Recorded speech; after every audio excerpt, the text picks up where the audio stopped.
오늘 주시는 하나님의 말씀은 마태복음 14장 25절부터 33절까지의 말씀입니다. 마태복음 14장 25절부터 33절의 말씀입니다. 우리 모두 자리에서 일어나서 하나님의 말씀 받도록 하겠습니다. 하나님의 말씀 들으시기 바랍니다. 밤 사경에 예수께서 바다 위로 걸어서 제자들에게 오시니 제자들이 그 바다 위로 걸어 보심을 보고 놀라 유령이라 하며 무서워하여 소리 지르거늘 예수께서 즉시 이르시되 안심하라 나니 두려워하지 말라. 베드로가 대답하여 이르되 주여 만일 주님이시거든 나를 명하사 물 위로 오라 하소서 하니 오라 하시니 베드로가 배에서 내려 물 위로 걸어서 예수께로 가되 바람을 보고 무서워 빠져가는지라 소리를 질러 이르되 주여 나를 구원하소서 하니 예수께서 즉시 손을 내밀어 그를 붙잡으시며 이르시되 믿음이 작은 자여 왜 의심하였느냐 하시고 배에 함께 오르매 바람이 그치는지라. 배에 있는 사람들이 예수께 절하며 이르되 진실로 하나님의 아들이로소이다 하더라. 하나님의 말씀입니다. 자리에 앉아 주시기 바랍니다. 기도하겠습니다. 하나님 아버지, 오늘 우리에게 이 귀한 말씀 보게 하십니다. 또 이 말씀을 통하여 우리에게 주실 그 음성을 기대합니다. 나를 돌아보게 하시고 하나님 앞에 또 이 세상 가운데 참 빛으로 살아가기에 합당한 모습인가 깨닫는 시간 되게 하여 주시옵소서. 부족하다 하여도 내 스스로 그것을 고치거나 세울 수 있는 능력이 없사오니 성령님 우리와 함께 하시사 주님이 원하시는 모습으로 한 걸음 한 걸음 다가가는 저희들 되어지도록 인도하여 주시옵소서. 말씀을 전하는 부족한 종도 내 지식이나 내가 준비한 것에만 의지하지 말고 성령님께 의지하며 나아가는 귀한 주님의 백성 되게 하여 주시옵소서. 예수님 이름으로 기도하옵나이다. 아멘. 오늘은 지난주에 나눈 무리를 걸으신 예수님의 기적 사건입니다. 그런데 이것을 지난주에는 예수님의 측면에서 즉시 3번 손을 내밀어 우리를 구하셨던 부분을 중심으로 살펴봤다면 오늘은 그 무리를 걸었던 베드로의 입장과 모습을 통하여 하나님께서 우리에게 주시는 음성을 듣고자 합니다. 정말 같은 본문인데 전혀 다른 인사이트로 다가온다는 사실이 놀랍습니다. 자, 먼저 28절에 나와 있는 베드로의 대답을 통하여 우리가 생각해 볼 부분들이 있습니다. 오늘 말씀을 보면요, 누가 뭐래도 제자들 중에서 물 위를 걸어본 사람은 베드로라는 사실을 본문이 확실히 알려주고 있습니다. 아마 이것은 이 땅을 사는 인간들 사이에서도 거의 없다라고 믿어집니다. 그런데 베드로가 무리를 걷게 된 것이 풍랑이 이는 상황에도 예수님에게 자신을 무리로 걸어오라고 요청했기 때문에 이루어진 사건이라는 사실을 우리가 주시해야 합니다. 내가 걷겠다고 그냥 뛰어나간 것이 아니라 예수님에게 요청하여 예수님이 나에게 명하여 주시면 내가 그렇게 할 수 있겠다라는 믿음의 고백이라고 볼 수도 있다는 사실입니다. 그런데 이 사건을 통하여 저희들이 하나 알 수 있는 것 첫 번째는 베드로의 이러한 대답이 너무 순발력이 있었다는 겁니다. 그런 상황에서 이런 요청을 한 베드로가 정말 놀랍습니다.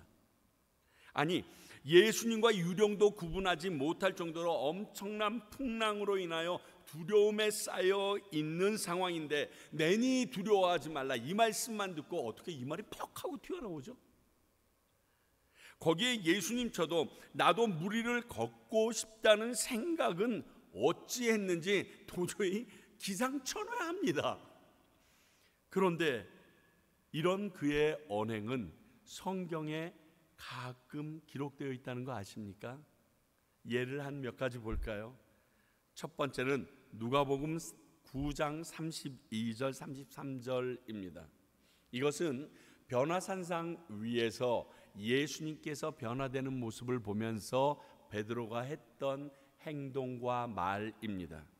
베드로와 및 함께 있는 자들이 깊이 졸다가 온전히 깨어나 예수의 영광과 및 함께 선 두 사람을 보더니 두 사람이 떠날 때에 베드로가 예수께 여짜오되 주여 우리가 여기 있는 것이 좋사오니 우리가 초막 셋을 짓되 하나는 주를 위하여 하나는 모세를 위하여 하나는 엘리야를 위하여 하사이다 하되 자기가 하는 말을 자기도 알지 못하더라.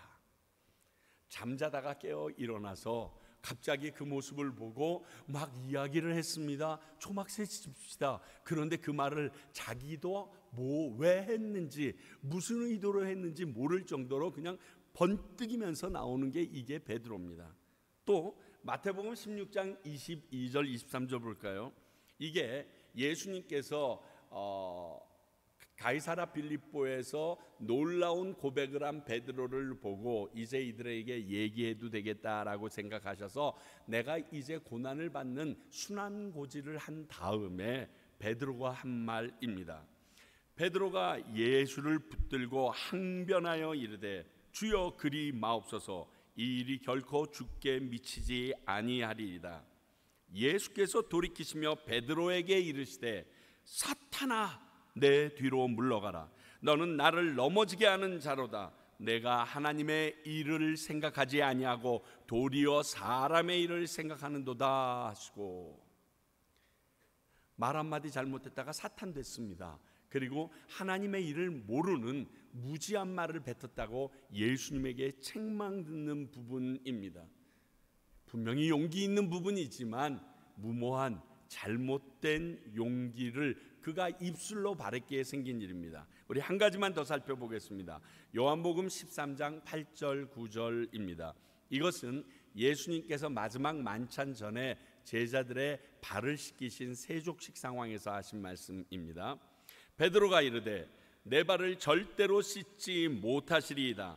예수께서 대답하시되 내가 너를 씻어주지 아니하면 내가 나와 상관이 없느니라. 시몬 베드로가 이르되 주여 내 발뿐 아니라 손과 머리도 씻어 주옵소서. 요런 손바닥 뒤집는 여반장 같은 일을 이 베드로가 합니다. 안 씻겠다고 그러더니 또 상관이 없다니까 아예 싹 다 씻어달라고. 이게 베드로의 모습입니다.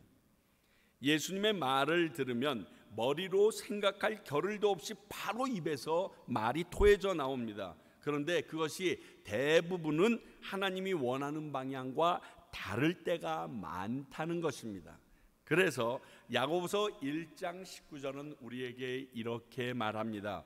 내 사랑하는 형제들아 너희가 알지니 사람마다 듣기는 속히 하고 말하기는 더디하며 성내기도 더디하라.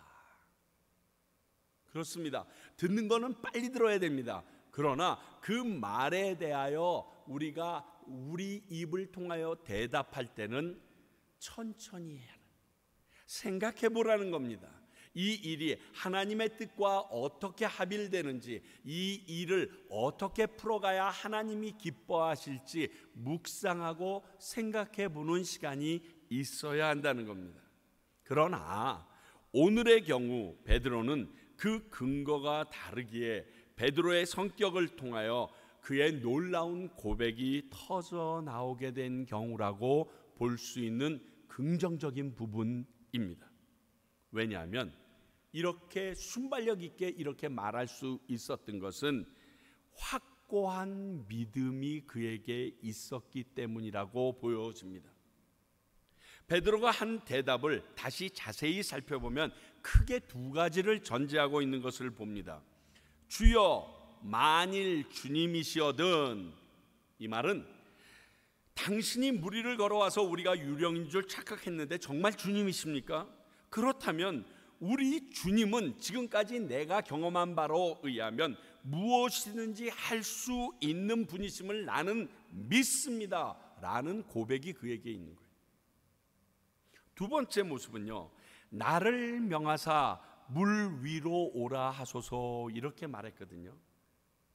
주님, 나는 할 수 없지만 주님이 명령하시면 나도 당신처럼 물 위를 걸을 수 있음을 나는 믿습니다. 당신이 말씀만으로 고친 사람이 있지 않습니까? 그 역사를 나는 보았습니다. 그러니 나에게도 오라고 명하사 바닷물이 나를 떠받치는 것을 경험하게 해주세요. 지금 이렇게 말하는 겁니다. 주님 오라 하시니 물이 반석이 된다는 겁니다. 그걸 자기는 믿는다는 겁니다. 당신이 오라고만 하셔주면 내가 갈 수 있는 건 아닙니다. 그렇습니다. 이런 주님을 향한 확고한 믿음이 베드로에게는 항상 있었기에 이런 요청을 순발력 있게 한 것입니다. 여러분, 우리의 믿음은 이런 믿음의 순발력을 동원해냅니다. 그리고 그 일로 우리 역시 예수 그리스도가 행하셨던 그 기적에 동참하실 수 있게 됩니다. 저는 이것을 베드로의 또 다른 고백이라고 감히 말합니다.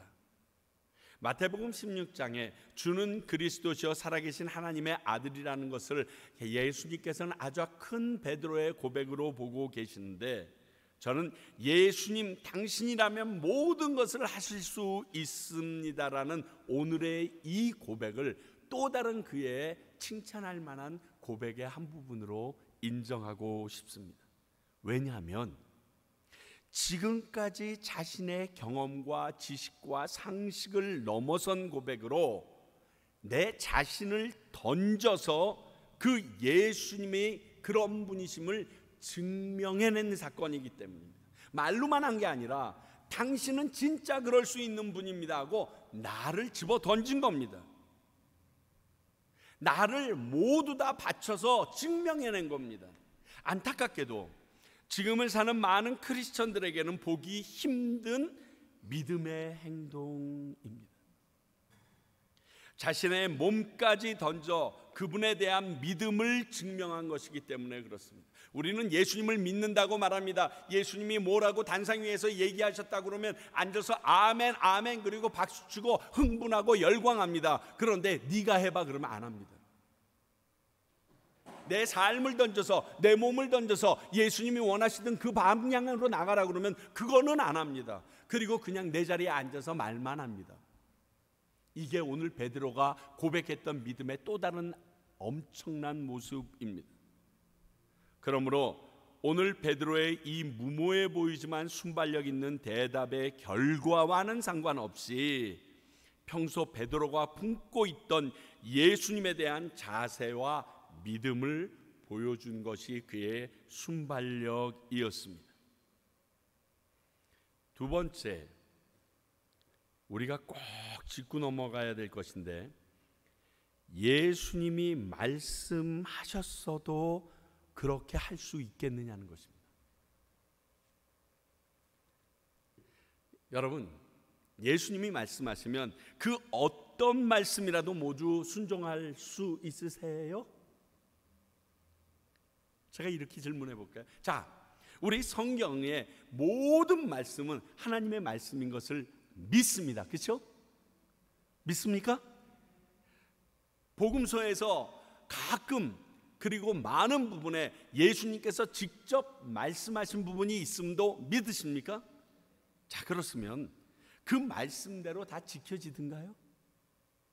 하십니까? 아니면 그 말씀을 하나님의 말씀이라고 믿지 못해서 안 따르시는 겁니까? 아니죠. 압니다. 아는데 힘듭니다. 따라지지가 않습니다. 그렇습니다. 하나님의 말씀이라고 듣고 그대로 순종하는 것은 어려운 일입니다. 특히 오늘과 같은 경우에는 더더군다나 어렵습니다. 왜냐하면 첫 번째, 베드로가 하는 행동을 보면 배에서 먼저 나와야 합니다. 지금 어부이던 이들이 이 큰 풍랑을 보고 두려워할 정도입니다. 그런데 예수님께서 베드로에게 예수님에게 오라라고 명령하셨습니다. 예수님이 배를 지어서 오라고 얘기한 게 아닙니다. 그 앞에 말씀을 보면 바람이 거스름으로 물결로 말미암아 고난을 당하고 있는 상황입니다. 그러니까 배를 지어서 갈 수 있는 지금의 환경이 아닙니다. 그러니까 이거는 불가능한 상황입니다.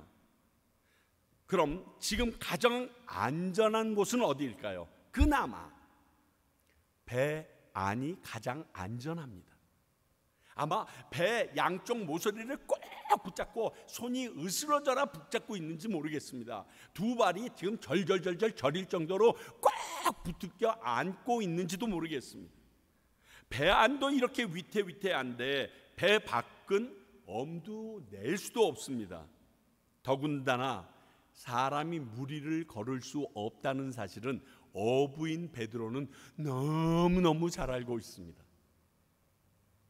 그런데 지금 예수께로 갈 수 있는 방법은 오직 배에서 나가서 물 위를 걸어서 가는 방법밖에 없다는 것입니다. 그래서 배에서 나가야 합니다. 결과론적이지만 물 위를 걸으려면 먼저 배에서 나가야 합니다. 내가 안전하다고 여겼던 그곳에서, 내가 이곳이 제일 최고로 나를 보호해 주는 곳이라고 여기는 그곳을 뛰어넘어서 예수님께서 말씀하시는 그곳으로 나아가야 합니다. 배를 타고 있으면 예수님께로 갈 수도 없고 물 위를 걷는 일은 해볼 수도 없으며 예수님의 말씀도 순종할 길이 완전히 막혀버립니다. 대부분 여기서부터 주저합니다. 자, 예수님께서 오라 하셨어요. 근데 지금 상황이 그럴 수밖에 없어요. 그러니 무리를 자기가 걸어가기는커녕 옆에 있던 그 친구가 배 밖으로 나가려고 하면 만류하겠죠. 붙잡겠죠. 그래서 이 기적을 경험한 기회조차 그 친구에게서 빼앗아 버리는 게 우리들의 모습입니다. 우리가 하나님의 말씀을 들을 때 이렇게 삽니다. 여러분들의 생각이 아닌 예수님의 말씀을 믿고 내가 안전하다고 여기는 그곳을 벗어나야 비로소 경험할 수 있는 더 놀라운 주님이 준비하신 세계가 있습니다. 그 주님이 준비하신 그 놀라운 세계를 경험하기 원하시면 여러분들의 생각을 벗어나서 하나님의 말씀에 무조건적으로 순종해야 경험하실 수 있습니다. 그게 오늘 베드로의 첫 번째 놀라운 순종의 모습입니다. 풍랑이 있는 그곳에 가장 안전한 그 배를 벗어나서 물 위에 섰다는 것입니다. 두 번째는요, 물 위를 걸어가야 합니다. 이것은요, 배 밖에 나가는 것이랑 차원이 다른 얘기입니다. 여러분, 제가 해군 나왔습니다. 근데 해군 우리 훈련소에서 훈련할 때 수영 시간이 있는데 왜 수영을 해야 되나? 해군은 당연히 수영을 해야겠지만 특별히 수영을 해야 하는 이유가 나 스스로의 목숨을 구하고자 합니다. 근데 그 목숨을 구하는 일들이 애지간한 경우는 배 안에 있기 때문에 수영할 일이 없지만 배가 파손되거나 어려움을 겪게 되면 꼭 수영을 해야 되기 때문에 수영 시간이 일주일씩이나 있습니다. 그리고 그때 더불어 하는 것이 퇴함 훈련입니다. 배를 포기하고 배에서 뛰어내리는 시간인데 배가 깨어지거나 가라앉기 시작하면 이렇게 낮은 상태가 아니라 한쪽으로 기울으며 떨어지기 때문에 배의 제일 꼭대기 부분에서 뛰어내리는 그러한 훈련을 하게 됩니다. 혹시 진짜 사나이라는 프로에서 이시영이라는 배우랑 막 여러 남자들이 나와서 해군 부사관 훈련하는 걸 보셨으면 이 퇴함 훈련 보셨을 것입니다.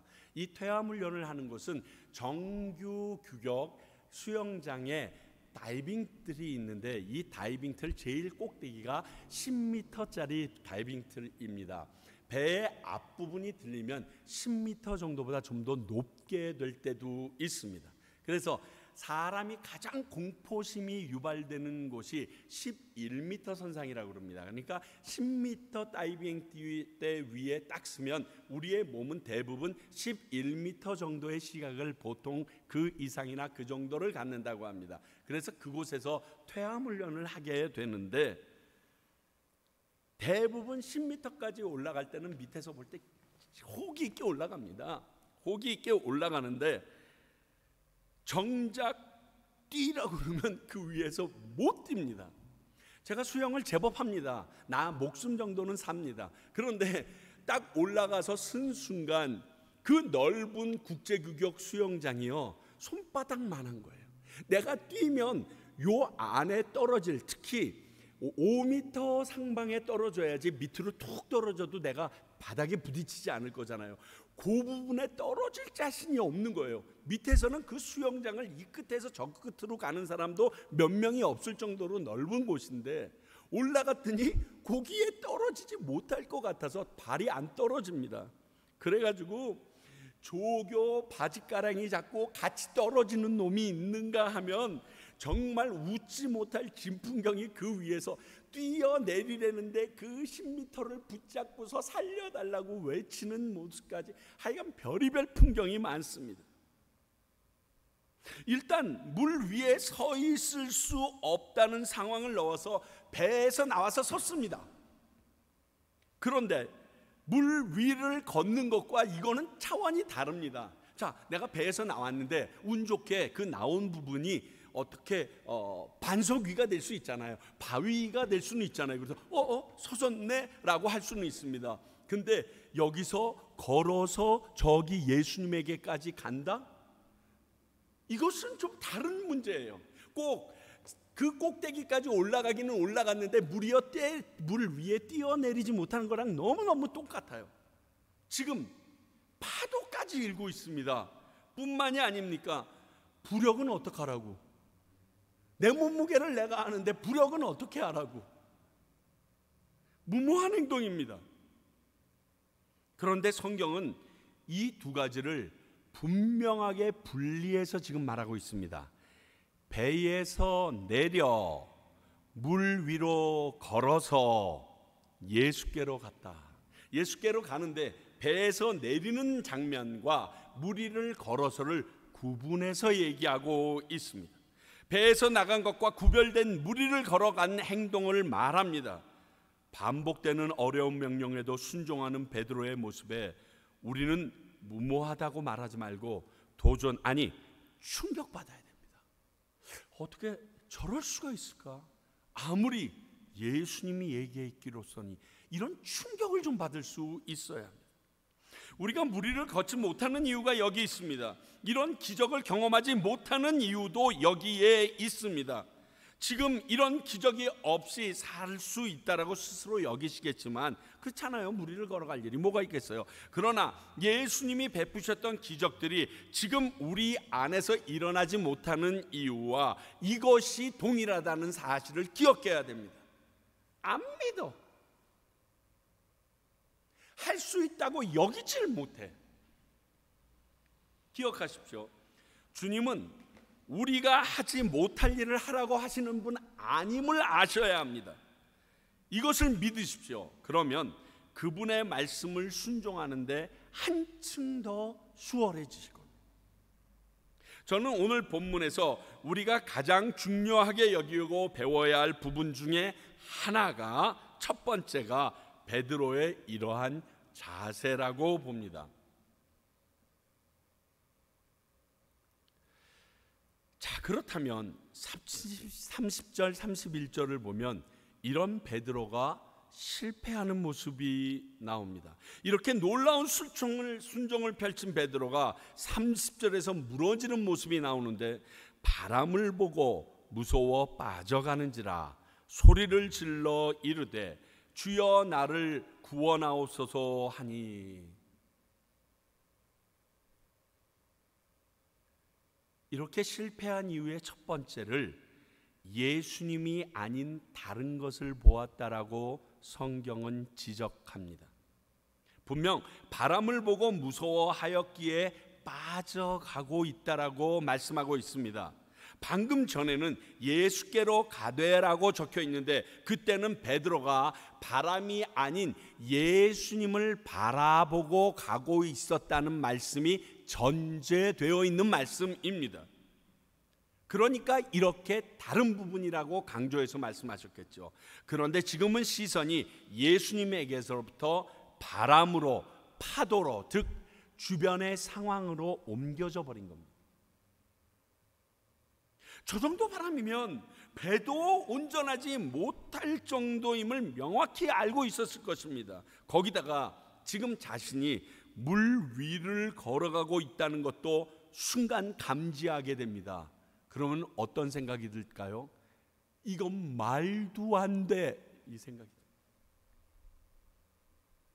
지금 내가 무슨 짓을 하고 있는 거지? 라는 생각이 나를 확 엄습해 옵니다. 두렵죠. 그리고 빠집니다. 주님의 말씀에 순종하기 시작한 사람은 순종하지 않은 사람과 구별되어야 하는 것이 있어야 하는데 그것이 오직 예수님만 바라보아야 한다는 것입니다. 순종을 아예 안 한 사람은 상관없습니다. 근데 순종을 시작한 사람은 구별되고 다른 부분이 있어야 합니다. 아예 말씀에 순종하지 않는 사람이면 이 부분이 그다지 영향력이 없습니다. 그러나 주님의 말씀을 순종하기 시작한 사람은 오직 그분 한 분 이외, 그분의 말씀 외에는 나를 유지하고 살릴 방법이 없다는 것을 아셔야 합니다. 예수 믿기 전엔 상관없어요. 믿으면 달라져야 되는 거예요. 그럴 수밖에 없는 거예요. 그게 하나님의 방법이고 법입니다. 왜냐하면 그분의 명령은 그분의 영향력과 함께 역사하시기 때문에 그렇습니다. 그렇게 하라고 하신 것입니다. 세상에처럼 내가 할 수 없으니까 너나 해보라 이런 식으로 명령하시는 분이 우리 주님이 아니십니다. 명령하신 그분이 책임지시겠다는 의미가 함께 들어있는 것이 하나님의 명령이요 우리에게 주신 성경 말씀입니다. 자, 예를 들어 볼까요? 항상 기뻐하라, 쉬지 말고 기도하라, 범사에 감사하라. 말도 안 돼. 우리는 이렇게 얘기합니다. 근데 우리가 할 수 없는 것을 하라고 하신 분이 아닙니다. 우리가 항상 기뻐하지 못할 일들이 생깁니다. 쉬지 않고 기도할 수 없는 상황이 생깁니다. 범사에 어떻게 사람이 감사만 하고 살 수 있습니까? 그런데 그런 마음이 나에게 일어나게 그분이 하시겠다는 약속입니다. 네가 기뻐한 일이 없어도 내가 항상 기뻐하도록 마음을 바꿔줄게. 네가 기도하지 않으려고 해도 나만을 붙잡고 기도할 수 있도록 내가 너에게 기억하게 해줄게. 네가 항상 감사할 수 없겠지만 그 일이 너에게 감사로 역사하도록 내가 역사하는 모습을 보여줄게. 이 약속이 이 말씀엔 함께 있다는 것입니다. 이게 성경 말씀의 놀라운 비밀입니다. 원수까지 사랑하라. 어떻게 원수까지 사랑합니까? 그냥 옆에 모르는 사람도 사랑하기 힘든데. 그런데 내가 너와 함께해서 그 원수가 사랑스러워 보이게 해주겠다는 겁니다. 그래서 사랑할 수밖에 없도록 만들어 주시겠다는 하나님의 약속이 같이 있는 것입니다. 땅끝까지 복음을 전하라. 옆에 친구한테, 마누라한테도 지금 복음 못 전하는데, 자식에게도 못 전하는데, 남편에게도 못 전하는데, 그런데 너희들이 전하려고 하면 내가 네가 땅끝까지 복음을 전할 때 너와 함께 있어주겠다 약속하십니다. 이게 성경 말씀입니다. 성경 말씀을 가볍게 읽으시면 내가 행할 수가 없는데 성경 말씀에 이 약속이 있음을 믿으면 해볼 수 있습니다. 우리 아들내미가 정말 엄마 껌딱지였어요. 그래서 맥도날드 가도 그 정글짐이 있잖아요. 거기를 가려면 엄마가 같이 따라 들어가야 돼요. 여러분 상상하세요? 너무 힘들어했어요 저희 아내가. 왜냐하면 엄마가 안 보이면 너무 힘들어. 그런데 엄마만 보이면 너무 잘 놀아. 너무 행복해해. 똑같아요. 네가 보이는데 항상 있을게. 네가 원하는 그 자리에 내가 있을게. 네가 나를 부르면 언제라도 뛰어갈게. 네 뒤에 엉금엉금 내가 쫓아가고 있을게. 이 얘기하고 있어요. 이게 하나님 말씀의 비밀이에요.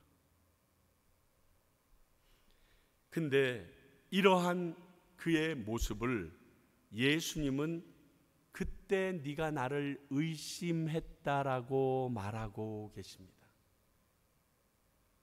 예수님이 그런 베드로의 행동을 의심했기 때문에 취한 행동이라고 31절에 분명히 기록하고 있습니다. 이것은요, 예수님의 능력을 의심한 것입니다. 그리고 이런 행동으로 드러난 것입니다.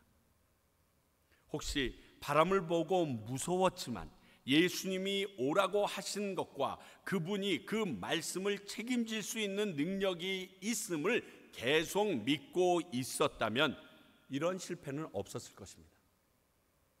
그런데 순간, 그 바람을 보는 순간 예수님에 대한 믿음이 사라지고 의심이 싹 터버린 겁니다. 그래서 이런 사단이 일어난 것입니다.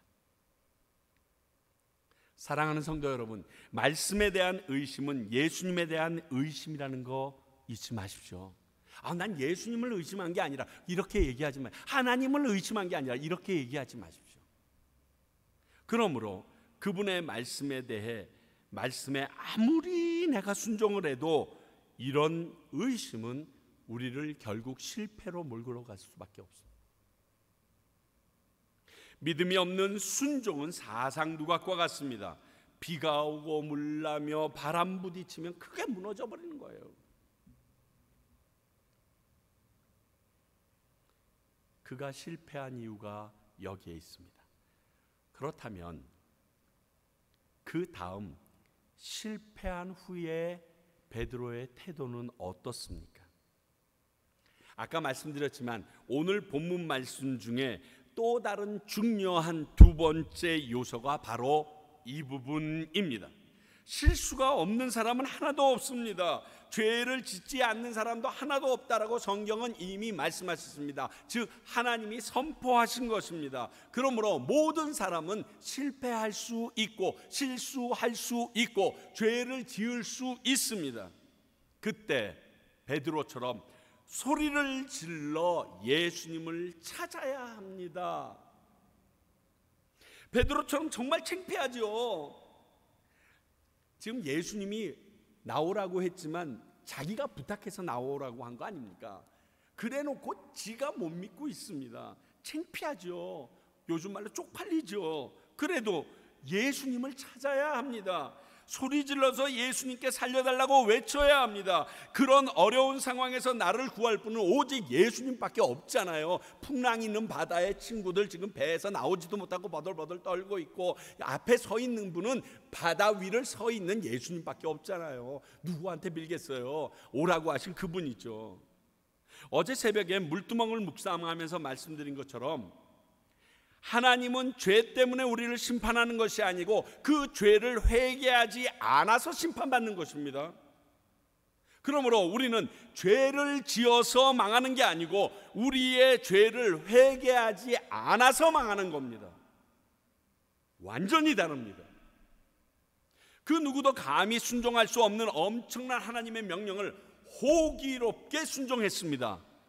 그러나 그 순종을 계속 이어가기에는 부족한 믿음이었습니다. 그래서 베드로는 무너져 내립니다.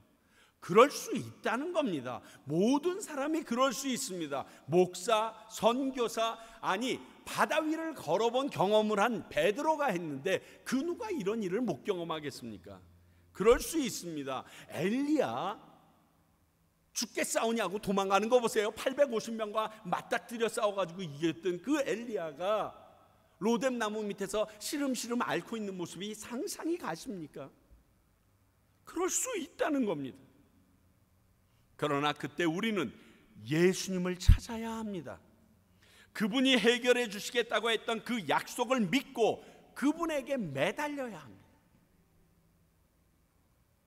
문제, 즉 죄를 해결하는 방법이 그것입니다.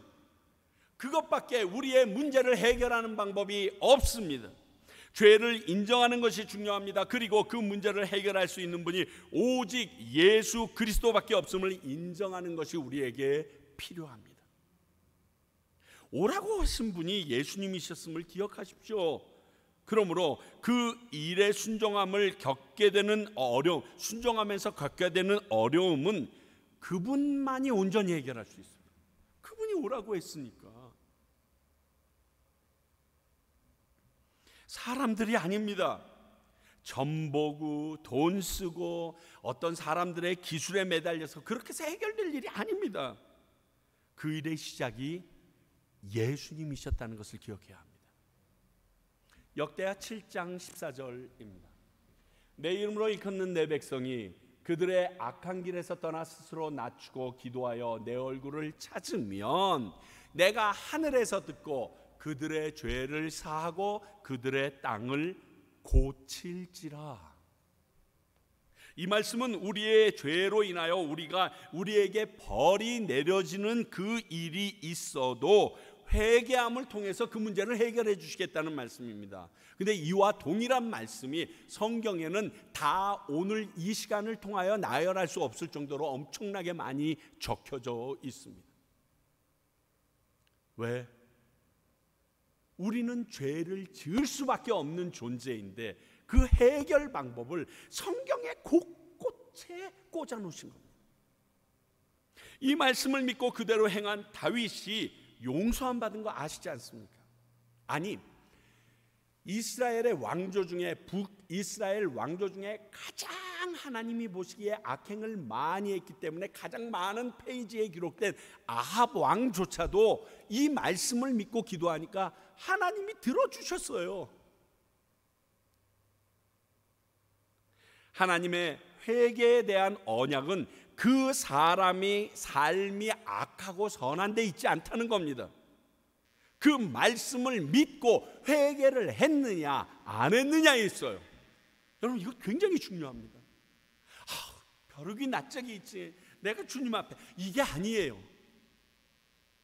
두꺼워야 돼요.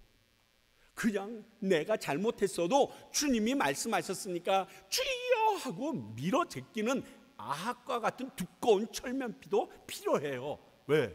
하나님은 약속하셨기 때문에 들어주세요.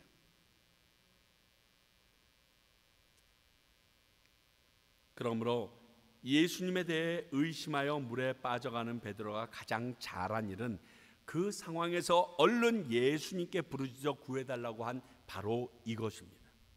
아무리 엄청난 믿음과 놀라운 기적을 경험을 했어도 죄를 지으면 회개하는 것이 당연히 여기는 것을 우리가 살 길입니다. 믿는 자는 그래요, 최소한. 오늘 베드로는 놀라운 순종으로 무리를 걷는 기적을 경험합니다. 우리도 하고 싶지 않습니까? 이것도 너무 귀한 행동입니다만, 그리고 그런 경험을 한 그가 의심하고 물에 빠져갈 때 바로 예수님께 부르짖은 것은 더더욱 잘한 일입니다.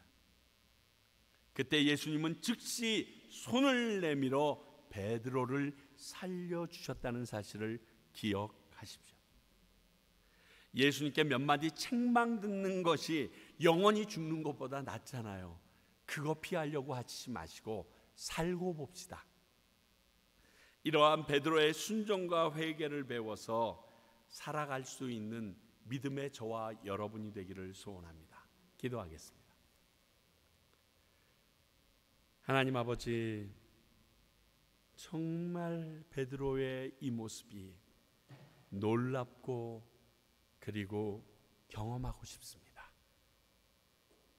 우리에게 그 믿음을 주시고 또 그러한 간절함을 주시사 이 세상을 살아나가면서 모든 사람들이 도저히 상상할 수 없는 그 기적을 체험하는 저와 우리 성도님들 되도록, 이 평강교회 되도록 도와주시옵소서. 그 일을 이루실 하나님을 찬양하오며 예수님 이름으로 기도하옵나이다. 아멘.